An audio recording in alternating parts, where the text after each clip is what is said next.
Après un long voyage sur les routes de Johto, nos héros arrivent enfin à la capitale, Doublonville. C'est une immense ville qui possède bien sûr sa propre arène, mais elle est fermée hélas, car le champion est absent.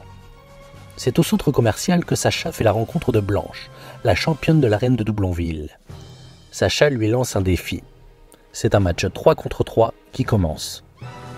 Malgré une victoire de Hérissandre contre le Nidorina de Blanche, ainsi que sur Mélofée, Sacha doit maintenant affronter le dernier Pokémon de Blanche et le plus puissant, Écrémeux. Quel retournement de situation! L'attaque roulade d'Écrémeux terrassa tous les Pokémon de Sacha l'un après l'autre. Sacha est vaincu, c'est une défaite. Pour le consoler, Blanche invite nos amis dans sa ferme, mais se font attaquer par la Team Rocket qui enlève Pikachu et Écrémeux. C'est en venant à la rescousse de leurs Pokémon que Sacha a une révélation. Il sait comment vaincre l'Écrémeux de Blanche et ne tarde pas à lui demander une revanche. Le combat peut de nouveau commencer.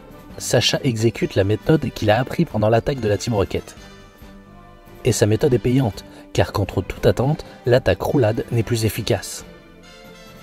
Le surpuissant Écrémeux est vaincu. Sacha gagne son match. Grâce à son ingéniosité, Sacha remporte le badge plein des mains de Blanche, ce qui le rapproche d'un peu plus près de la compétition de la Ligue Johto. J'ai réussi. Le badge plein. Avec 3 badges en poche, Sacha et ses compagnons reprennent la route en direction de Rosalia.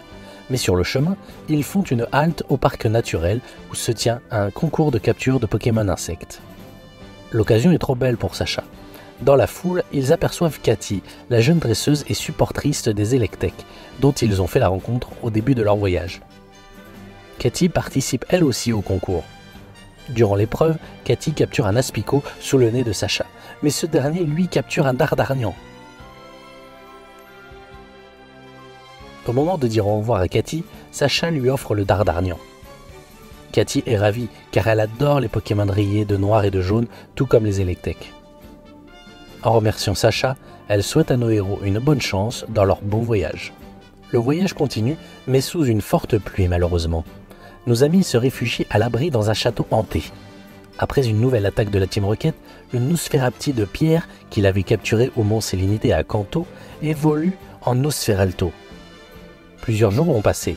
Nos amis arrivent en ville et retrouvent Suzy, une éleveuse Pokémon et ancienne propriétaire du Goupix de Pierre, dont elle lui avait confié la garde. Suzy voulant participer à un concours de beauté, Pierre lui proposa de faire équipe avec Goupix. Après avoir remporté le concours, Pierre propose à Suzy de s'occuper à nouveau de son Goupix. Pierre dit au revoir à son ami Goupix, qu'il sait en de très bonnes mains. Nos amis continuent leur voyage vers Rosalia et retrouvent Régis en plein combat Pokémon. Son Evoli est devenu un puissant Noctali, grâce aux efforts de son maître. Sacha veut prendre sa revanche contre Régis, mais le fait patienter, remettant leur match à une prochaine rencontre. Sacha est agacé, mais son aventure ne s'arrête pas là.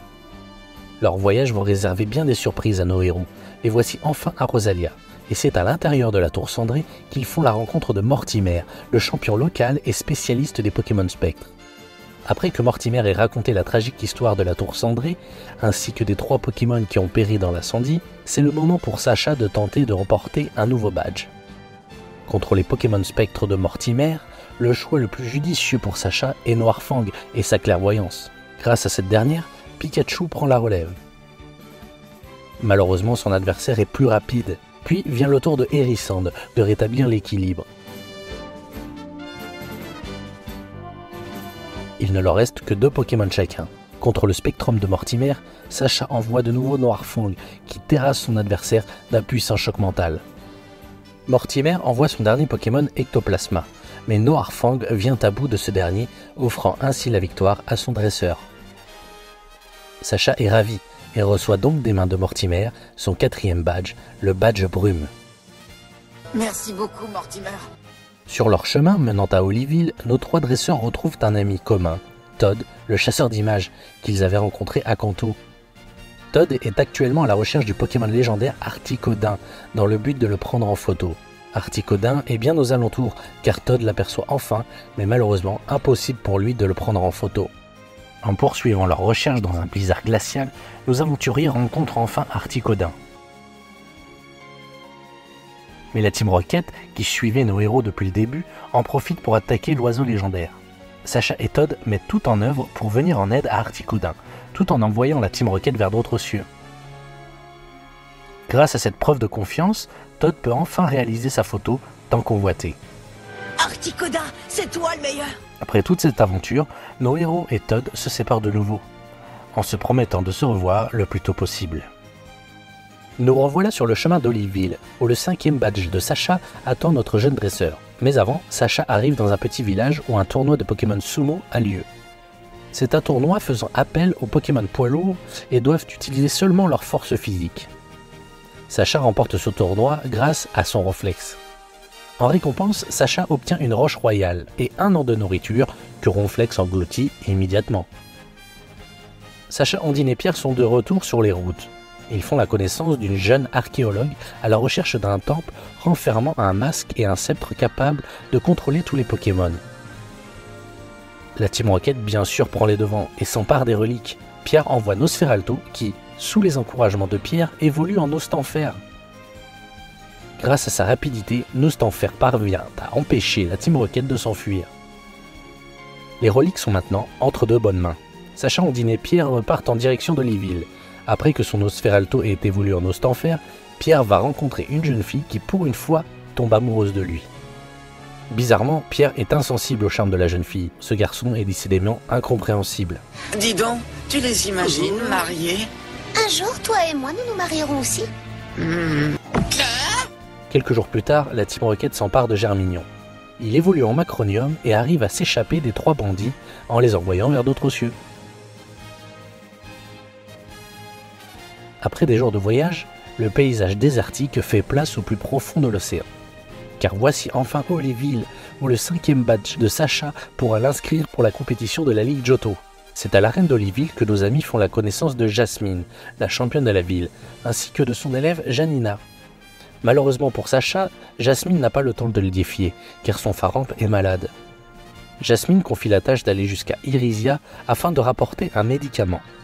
Étant donné qu'une arène Pokémon se trouve à Irisia, nos amis profitent du voyage pour accompagner la petite Janina. Pendant que Janina rapporte le précieux remède jusqu'à Oliveville, Sacha part affronter le champion d'Irisia, Chuck, le maître des Pokémon de combat. Le défi se lance dans un match à 2 Pokémon contre 2. Chuck commence avec Tartare. Pensant le vaincre grâce à l'électricité de Pikachu, Sacha se voit perdre la première manche. Pour contrebalancer, Sacha choisit Macronium, qui remporte cette bataille. Chuck envoie son dernier Pokémon. Après un match intense opposant le puissant Machopper de Chuck contre le vaillant Macronium de Sacha, ce dernier remporte son 5e badge, le badge Choc. Après cette victoire, Sacha prend des nouvelles de Jasmine et de son Faramp. Malheureusement, la guérison sera un peu longue. C'est donc sur les conseils de Chuck que nos amis partent visiter les Tourbilles en attendant le bon rétablissement de Faramp.